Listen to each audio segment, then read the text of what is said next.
చెప్తున్న విషయం రుజువు అవుతుంది అంతే.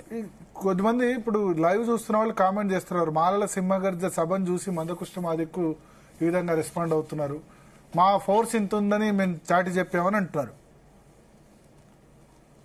అంబేద్కర్ కాలంలో అగ్రకులాల ఫోర్స్ చాలా ఉన్నది. తుక్కు అంబేద్కర్ ఓడించాడు వాళ్ళందరినీ. ఓకే, ఫోర్స్ కాదు ముఖ్యం, న్యాయం కాదా అనేది ముఖ్యం. మీ వైపు న్యాయం ఉంటే సమాజంలో ఒక పార్టీ ఎందుకు సపోర్ట్ చేస్తలేదు? మీ వైపు న్యాయం ఉంటే ఎందుకు కమిషన్ రిపోర్ట్లు మిమ్మల్ని తప్పుపట్టినాయి?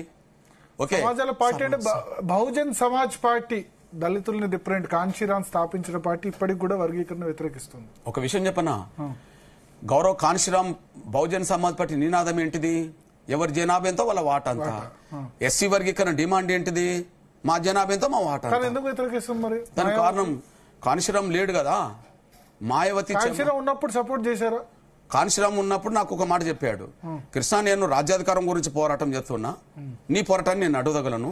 ఎందుకంటే మా పంజాబ్ లో, ఆయన అన్న మాట, మా పంజాబ్ లో ఎస్సీ వర్గీకరణ అమలు జరుగుతుంది, నేను తప్పు పట్టలేను. కానీ నేను రాజ్యాధికార పోరాటంలో ఉన్నా, నువ్వు వర్గీకరణ చేసుకునే పట్టణంలో ఉన్నావు, నీ పోరాటం నువ్వు చేసుకుని నా పోరాటం నేను చేసుకుంటా అన్నాడు. తప్పు పట్టలేదే, నాకు అడ్డు తగలలేదే, తప్పు పట్టలేదు, ఆయన అడ్డు తగలేదు. మాయావతి వ్యతిరేకంగా ఉన్నారు. అవును, మాయావతి వ్యతిరేకంగా ఉన్నారు. మాయావతి ఇప్పుడు ఓన్లీ బహుజన్ సమాజ్ పార్టీ నుంచి చెమార్లను కూడగట్టుకునే కాడికి వచ్చేసింది ఆమె.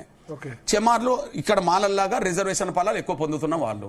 కాబట్టి చెమార్లన్న కూడగట్టుకోవాలంటే జాతవ్ కమ్యూనిటీ కదా, జాతవ్ కమ్యూనిటీ అయినా చెమార్ అయినా ఒకటిగానే భావించుకుంటారు. రెండు అంటే చర్మ వృత్తికి సంబంధించిన వాళ్ళకి సంబంధించిన విషయం. ఇప్పుడు బహుజన్ సమాజ్ పార్టీ దేశవ్యాప్తంగా ఎదిగిందా తగ్గిందా? తగ్గడానికి కారణం ఏంది? ఆమె లోపభూయిష్టమైన నిర్ణయాలే కదా.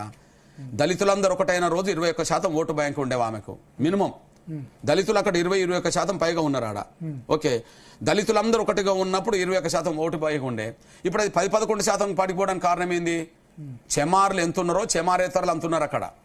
ఇంచు 1% తేడా మీద చెమార్లు ఎంత ఉన్నారో, ఓకే పాసి గాని లేకపోతే వాల్మీకి గాని వీళ్ళందరూ 50% దగ్గరకు వస్తారు. 55% చెమార్లు ఉంటే 45% వీళ్ళు ఉంటారు. మేజర్ క్యాస్టులే కదా అవి. మరి వాళ్ళకు చెమార్ల లాగా వీళ్ళకి అవకాశాలు దక్కలే. రాజ్యాధికారంలో వాళ్ళే, రాయితీల్లో వాళ్ళే, ఉద్యోగాల్లో వాళ్ళే, అన్నింటిలో వాళ్ళే చెమార్లు అయిపోయినారు. చెమారేతరులు మాకు న్యాయం జరగని పోవటం చేస్తున్న క్రమంలో వర్గీకరణ మేము వ్యతిరేకించింది. అప్పుడు చెమారేతరులు ఏం చేసిండ్రు అంటే బహుజన సమాజ్ పార్టీ మనకు న్యాయం చేస్తలేదని చెప్పి దూరం అయిపోయినరు. దూరం కావడం వల్ల ఏమైపోయింది? బహుజన సమాజ్ పార్టీ రాజకీయంగా కుప్పగూలిపోయింది. అంటే నేను ఎక్కువ తింటున్నా, ఫలానోళ్ళకు తక్కువ వస్తుంది అన్నప్పుడు ఎక్కువ తినేటోళ్ళం కొంచెం తక్కువ తినేటోళ్ళకి అవకాశం ఇవ్వాలి కదా. మాయావతిలో సోయి లేకపోవడం వల్ల ఉన్న పార్టీనే కొలాప్స్ చేసుకునే కాడికి వచ్చేసింది.